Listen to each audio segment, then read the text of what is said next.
La realización práctica de la secularidad es un proceso siempre abierto. No tiene asegurada supervivencia, es preciso revisarla continuamente, corregir siempre su rumbo. Como escribió Benedicto XVI, en las cuestiones humanas no existe un progreso indefinido. Ya sea a nivel individual como a nivel colectivo, en todo lo que es cultura o progreso moral, siempre hay un nuevo inicio y las nuevas generaciones reciben la oferta de la anterior, pero pueden asumirla o rechazarla. De hecho, la modernidad ha provocado un movimiento pendular desde el enfoque teocrático propio de la Edad Media a otro contrapuesto radicalmente secularista. Para entender la situación en que nos encontramos hoy y la tarea que tenemos por delante, conviene conocer, aunque solo sea a grandes rasgos, el proceso secularizador de esta tardomodernidad, de este último siglo. En los últimos 125 años se pueden distinguir tres distintas oleadas de corte laicista. Una primera de confrontación, una segunda de seducción y una última que podemos denominar de evaporación. Vamos a verlas. En primer lugar, una oleada de confrontación que podríamos delimitar entre la Revolución Proletaria de 1917 y la Revolución Sexual de 1968. La secularización de esta etapa se caracteriza por tres rasgos. Es rupturista, violenta y anticlerical. Es rupturista porque lucha contra el orden absolutista anterior de la Edad Media o tardo medieval. En el plano institucional esto se manifiesta en la lucha por reemplazar la monarquía por la república, la dictadura por la democracia, la burguesía por el proletariado. Y en lo social se reivindican el Estado laico, el matrimonio civil, el sufragio femenino, el monopolio de la enseñanza pública, la secularización de los cementerios, el control de las órdenes religiosas. En fin, se ve que hay como un corte del orden tanto político como social previo. Y esta ruptura, además, se intenta por medios violentos. Esta etapa se caracteriza por la confrontación con frecuencia violenta y la proliferación de revoluciones, represiones, golpes de Estado, dictaduras, condenas de todo tipo, verbales y judiciales, y todo tipo también de guerras locales, regionales y mundiales. Y además de rupturista y violenta, es anticlerical.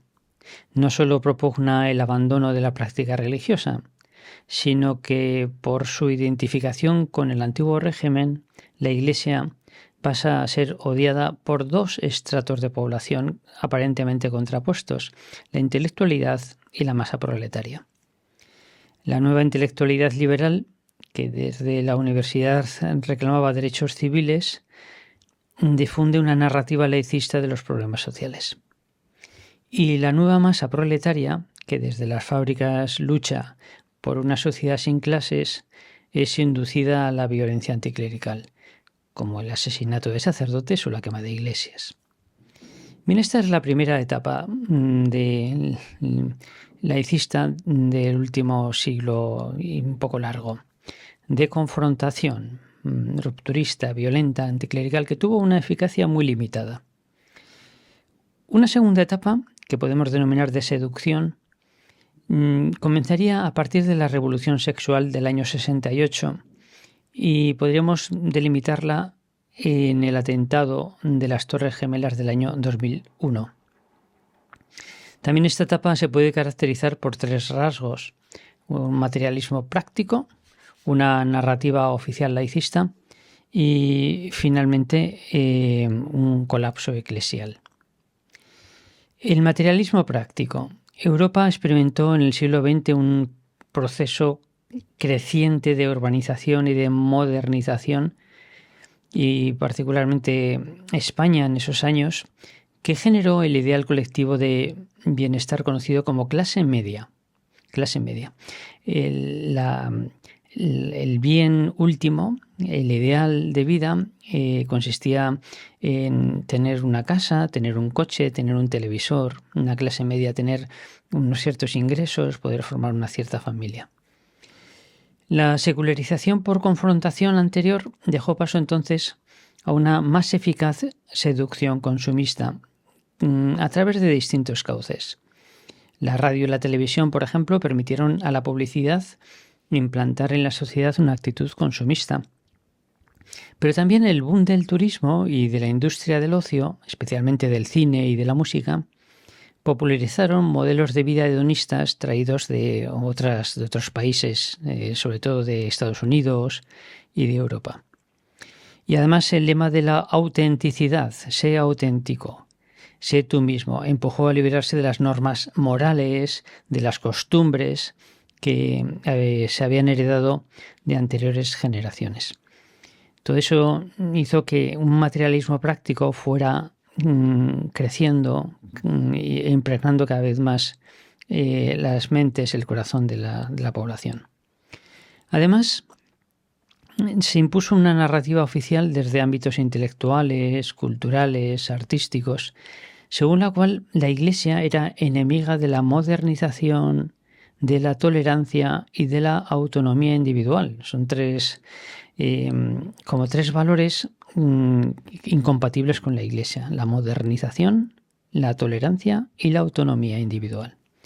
Los medios de comunicación de masas, especialmente la televisión, reemplazaron a las academias y a las fábricas como ariete laicista. Y en tercer lugar, el tercer rasgo de esta segunda etapa de laicismo, además del materialismo práctico y de esta narrativa, de este relato oficial, se produjo un colapso eclesial. El agente transmisor o los agentes transmisores de la fe, que fueron fundamentalmente pues los sacerdotes y las madres de familia, colapsaron. Se recibió de manera muy tergiversada, muy manipulada el Concilio Vaticano II, y en especial su apertura al mundo moderno, que llevó a una banalización de la teología, de la liturgia, de la moral. El efecto más evidente estadísticamente fue la crisis de secularizaciones y la caída de las vocaciones en la vida sacerdotal y religiosa. Y además de esto, de la crisis sacerdotal y religiosa, la madre de familia, que había sido hasta entonces el gran agente evangelizador de la Iglesia, fue afectada por un creciente feminismo autorreferencial, que la empujó primero hacia el consumismo, luego hacia el rechazo de la maternidad y finalmente a sacrificar su identidad para incorporarse al mercado laboral en las mismas condiciones que los hombres. Bien, así esta segunda etapa de seducción, que podemos llamar, caracterizada por el materialismo, por el relato, por el colapso eclesial, produjo efectivamente mucha más secularización que la primera. Pero todavía tenía que llegar una tercera etapa que podemos denominar de evaporación, por hacer un guiño a la expresión de Zygmunt Bauman, el secularismo líquido, incluso más allá de un fluido. Hoy la fe ni siquiera es algo informe, sino que es algo que no tiene ni siquiera sustancia, es como un vapor, es como el aire. Y esta etapa tercera del laicismo se extendería desde principios del siglo XXI hasta nuestros días. Los índices de religiosidad en este tiempo parecía que se habían estabilizado al final de la etapa anterior, pero vuelven a disminuir drásticamente y sobre todo en los sacramentos que habían de alguna manera sobrevivido un poco, y que eran los bautismos y los matrimonios. Y la razón de todo ello hay que encontrarla fundamentalmente en el relativismo. El relativismo, que hasta entonces ocupaba únicamente a minorías intelectuales, impregnó la cultura occidental. El relativismo es una ideología 2.0. No difunde una visión del mundo, como había hecho antes ya el liberalismo o el marxismo, sino una restricción, una visión de la verdad, una restricción de la categoría de verdad a únicamente la verdad experimental, la que se puede falsear en un laboratorio, la que cabe en una probeta, en un tubo de ensayo, en un experimento. Las realidades profundas, en cambio, son sustancialmente inaccesibles. Cada cultura las expresa de modos diversos, siempre limitados e igualmente válidos. Y después de la confrontación, por tanto, y de la seducción, esta tercera ola de secularismo hace que la fe sea insignificante. El cristianismo es una superstición, un atavismo oscurantista. No posee la categoría de verdad, no es razonable. No está respaldado por la lógica ni por el desarrollo de la ciencia y del conocimiento de nuestros tiempos. Además, un segundo motivo, además de este de tipo nosológico, intelectual, por el que el relativismo se extendió tanto en estos últimos años, es que se ha autojustificado por una razón también práctica, no solamente teórica. O se renuncia a formular juicios de valor sobre las diversas formas de vida, o hay que renunciar al ideal de la tolerancia, para el cual toda concepción vale igual o al menos tiene el mismo derecho a existir. Esto en lo religioso supone pues una religión sincretista que abarque todas, o en lo social una tolerancia que sea justa posición, que sea mínimo común denominador. Y en España, además de todo esto, viene pensando hasta hoy, y hoy de nuevo pues un poco más, con motivo del 50 aniversario del fallecimiento de Franco, pesa sobre la fe la estrecha relación que la Iglesia mantuvo con el régimen autoritario de Franco.